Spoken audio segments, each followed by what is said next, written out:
आज मी बनवला गाजरचा हलवा. तर आता उन्हाळा चालू होईल तर गाजर पण नाही जास्त भेटणार.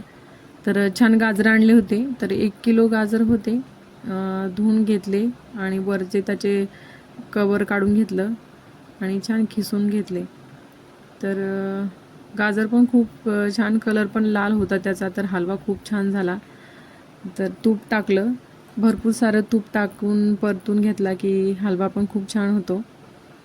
तर मी कधी कधी कुकरमध्ये बनवत असती, पण आता कढईमध्येच बनवला. लवकर होतो कुकरमध्ये पण बनवल्यावर. तर त्याला छान मिक्स करून घेतलं, एकजीव तूप आणि ते सगळं. आणि नंतर दूध टाकलेलं आहे मी. हलवा बनवताना दूध जेवढे आपण मलाई असली तर टाकली की खूप छान चव येते. आपल्याकडे खवा असलं तर कधी कधी मी खवा पण टाकत असती, पण आता नव्हता आणलेला. तर दुधाची साय म्हणजे मलाई होती भरपूर आलेली, तसं दूध टाकलं तरी पण चव एकदम भारी होतो हलवा. तर दूध टाकून घेतलं मी आणि थोड्या वेळ त्याला एक मिक्स करून झाकून ठेवलं. हलवा पण शिजून छान हे झाला की चव पण त्याला छान येते. तर आता बऱ्यापैकी शिजला होता. नाहीतर खाताना करकट लागतो. जेवढा आपण शिजून देऊ साखर वगैरे टाकल्यावर पण तर छान लागतो हलवा. आणि 2 दिवस टिकतो पण बिना फ्रीजचा. जेवढा आपण चाचणी बनल साखर टाकल्याच्या नंतर, मी तसा नेहमी बनवते आणि बिना फ्रीजचा 2 दिवस तरी राहतो, 2-3 दिवस.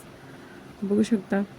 आता पूर्ण दूध एकदा परत मिक्स करून घेतलं मी, झाकून ठेवलं होतं. तर बऱ्यापैकी शिजलं होतं गाजर. आणि नंतर त्याच्यामध्ये चवीनुसार साखर वगैरे टाकून घेतली. कधी कधी गाजर पण खूप गोड असले ना तर साखर खूप कमी टाकावी लागते आणि कधी नसतात एवढे. पण हे गाजर खूप छान होते, कमी साखर टाकावी लागली आणि छान झालता, म्हणजे गोड झालता हलवा पण. आता याला साखर टाकल्यावर मिक्स करून घेतलं. तोपर्यंत मी ड्रायफ्रूट पण कट करून घेतले. आपण आपल्या आवडीनुसार ड्रायफ्रूट टाकू शकतो. साखर टाकल्यावर पण भरपूर वेळेचा म्हणजे चालू गॅस मी हलवत राहिली.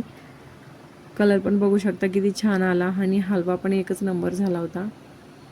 पण भरपूर वेळ त्याला जोपर्यंत घट्ट होत नाही सगळा तोपर्यंत परतून घेतला मी. खूप वेळ लागला, म्हणजे सारखं त्याला हलवत राहिली. आणि माझी कढई पण थोडी जाड नाही आहे, बुडात तर सारखं हलावं लागलं, नाही तर खाली लागू शकतं. कारण की हलवा बऱ्याचशा अशा काही गोड वस्तू करायच्या असल्या तर मी स्टीलमध्येच जास्त करते. स्टीलच्या भांड्यामध्येच, म्हणजे कुकरमध्ये किंवा कढईमध्ये. जर्मलची कढई नाही वापरत. तुम्ही बघू शकता कलर किती छान आला आहे आणि खूप म्हणजे बऱ्यापैकी शिजला सगळा. पण जोपर्यंत दूध आणि साखर टाकलेली त्याचं हे झालेलं आहे ना, तर जोपर्यंत घट्ट नाही होत तोपर्यंत मी छान त्याला परतून घेतलेलं. जर का तुम्हाला व्हिडिओ आवडला तर व्हिडिओला नक्की लाईक आणि सबस्क्राईब करा, कमेंट करा. सबस्क्राईब करायला विसरू नका कोणी. आणि ड्रायफ्रूट टाकलेली मी त्यात. आपल्याला जे जे ड्रायफ्रूट आवडते आपण ते ॲड करू शकतो. आणि नंतर थोडंसं वेलची पावडर टाकलं होतं. आवडत असलं तर टाकायचं, नाही नाही टाकलं तरी पण चालतं. ड्रायफ्रूट पण आपण आपल्या आवडीनुसार. मी काजू बदामच टाकलेले, जास्त काही ड्रायफ्रूट नाही टाकलेले. मगजबीत होतं ते टाकलेलं फक्त.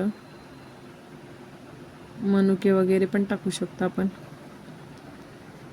तर बघू शकता आता चांगलं चाचणी बनेपर्यंत मी छान परतून घेतला. तर दिसायलाच किती छान झाला, तेवढाच चवीला पण छान झालता. आत्ता पण सध्या खूप गाजरं असतात, थंडीमध्येच मिळतात. उन्हाळ्यात असतात पण खूप मोजके. आता कसं स्वस्त पण मिळतात गाजरं आणि खूप मिळतात. उन्हाळ्यात कमी प्रमाणात मिळतात, म्हणून जास्त हलवा आम्ही थंडीमध्येच बनवतो. आठवड्यातून एकदा दोनदा तरी मी हलवा बनवतच असते.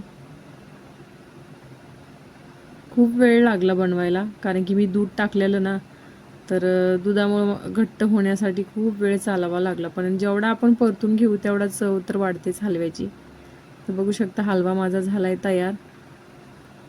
तर तुम्ही जाता जाता नक्की चॅनलला सबस्क्राईब करा, लाईक करा आणि कमेंट करा. कसा वाटला व्हिडिओ नक्की सांगा. थँक्यू.